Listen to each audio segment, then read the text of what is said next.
Welcome back.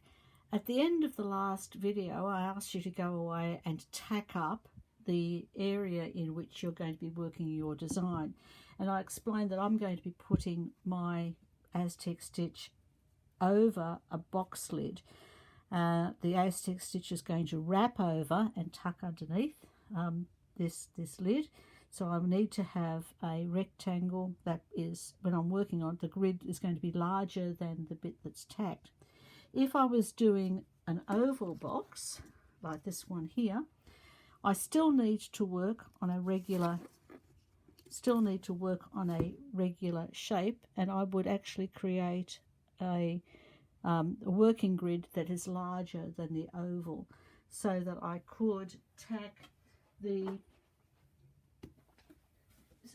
I could wrap the Aztec Stitch underneath the lid, as on this example here. That way you don't see the grid, it's all hidden, tucked underneath the finished piece.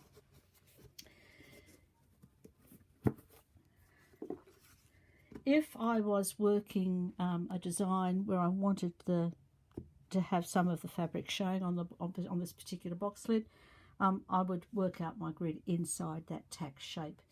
The counting method for the starting point is exactly the same no matter what size grid you're using, and basically because Aztec Stitch is worked on a grid of 8 threads, 6 hole, 2 cut, it's important to make sure that when you're tacking up you actually get your count right, because that actually helps get the final piece accurate, so you don't have a wobbly bit. If you've counted over and under 4 threads on your tacking, you will end up on each intersection point of your fabric with nice little right angles. If those right angles don't appear, you've got your count wrong,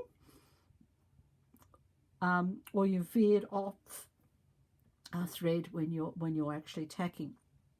So you need to go back and adjust it so that you end up with an evenly tacked either square or rectangle to work on.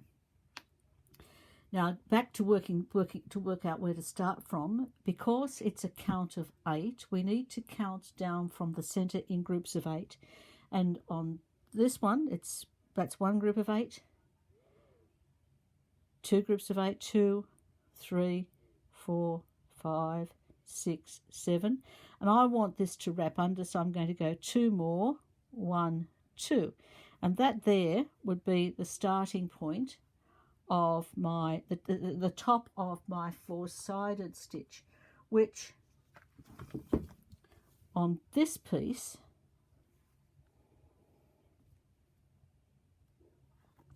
would be that point there, that point there. So I'm going to now go work out, because I'm going to add it's 8 plus 2, counts of 8 plus 2, because we actually have to have 2 withdrawn threads on this side, 2 withdrawn threads on that side, so we actually have to add a thread in on each side. So I'm going to come down from that point. I'll zoom in so you can see what I'm doing. I've come down 1 from the count of 8, 1 thread down, and 1 thread over on either side of the center line, and that would be the top of the 4-sided stitch. Because 4-sided stitch is worked over 2 threads, we need to come down another 2 threads for the starting point, because we start 4-sided stitch at the bottom and work up. So I need to come down another 2 threads here, 1, 2, and where the pin goes in is my starting point, and that's the first 4-sided stitch that I'll be working over that little group, one either side of the center line and up from the bottom. The working from left to right, I'm going to working from left to right, I'm going to work from that point across to here and make a turn, which on this piece, across to there, make a turn. Now, again, we have to make sure that we end up with 2 withdrawn threads here on this side and 2 withdrawn threads on this side. So again, it's a count of 8 plus 1, a count of 8 plus 1 to get to the top of the 4-sided stitch, which would bring me to, that's the count of 8, plus 1 stitch at either side of the center line, which will bring me to there.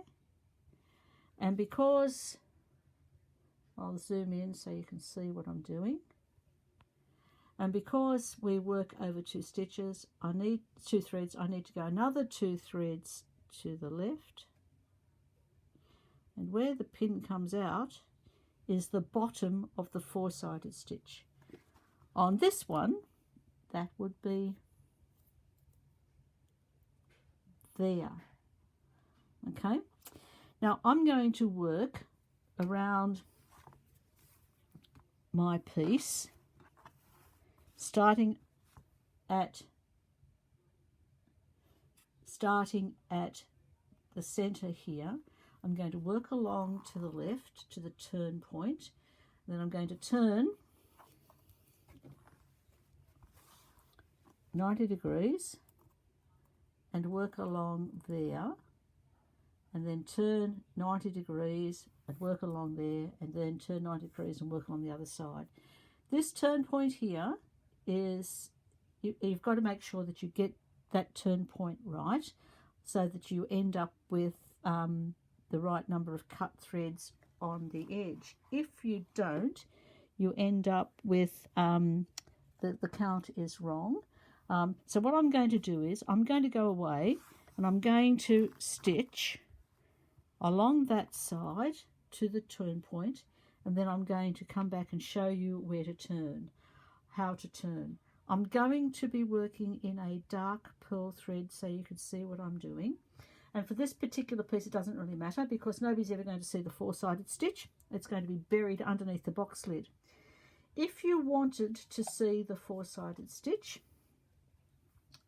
as part of your design, then you'd use a coloured thread, as I've done on this woolen sampler, so that it's actually part of your design feature. If you didn't want the 4-sided stitch to be an obvious part of your design, then you'd work it in a colour that matches your fabric. This is ecru linen, so I've used ecru pearl 12.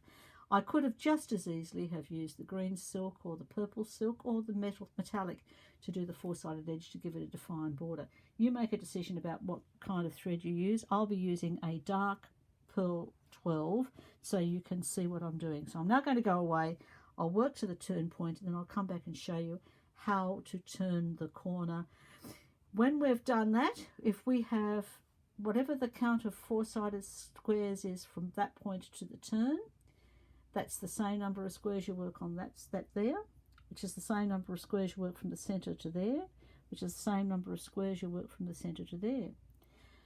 The same number, you then from that point to that point, however number of squares you work from that point to that point is the same number of squares you work from that point to that point. And it's the same number of squares you work from that point to that point.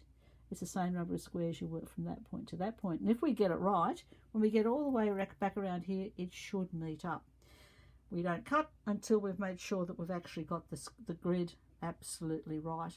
So I'll go back, go away for a little while, magic of video, sort out that to that point, then come back and show you how to turn the corner.